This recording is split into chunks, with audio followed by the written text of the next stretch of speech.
Wala raw idea ang Davao City Police Office tungkol sa sinasabing Davao Model kung saan daw ibinase ang operasyon ng war on drugs. Noong panahon ni dating Pangulong Rodrigo Duterte. May unang balita live si Argel Relator ng GMA Regional TV. Argel. Iga, nilinaw ng Davao City Police Office na wala silang ipinapatupad na quota, gayon din reward system sa kanilang mga anti-illegal drugs operation.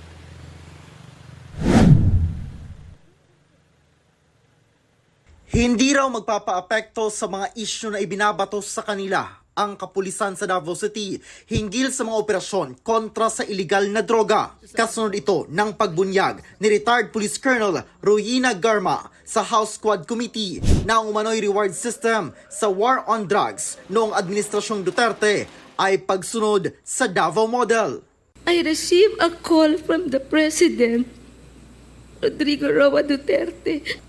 During our meeting, he requested that I will locate a PNP officer indicating that he needed someone capable of implementing the war on drugs on a national level, replicating the Davao model. Ang Davao City Police Office would be part of the solution. Dili ta part sa mga problema kung unsa may mga gibato sa Davao City Police Office. Dili lang na sa Davao City Police Officer nga under ta sa Philippine National Police Organization. So magpadayon gihapon sir no ang ato ang kapulisan sa Davao City Police Office o magpabilin ming lig-on no og dili magpa-apekto.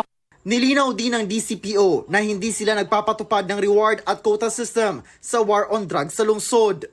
Git din ng Davao Police, wala silang ideya sa tinutukoy na Davao Model ni Garma na naging basehan anya ng ipinatupad sa buong bansa. Wala mi nakakuha na ng mga Davao Model sir na kung unsay pag-target ana. Ang ato lang gid sir na atay constant nga meetings, conferences with the station commanders kung unsaon pagkanang improve sa ato ang mga operations para maging positive and then successful ang resulta.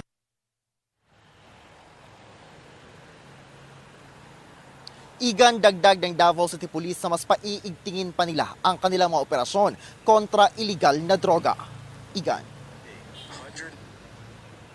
Maraming salamat, Argel Relator ng GMA Regional TV.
Igan, mauna ka sa mga balita. Mag-subscribe sa GMA Integrated News sa YouTube.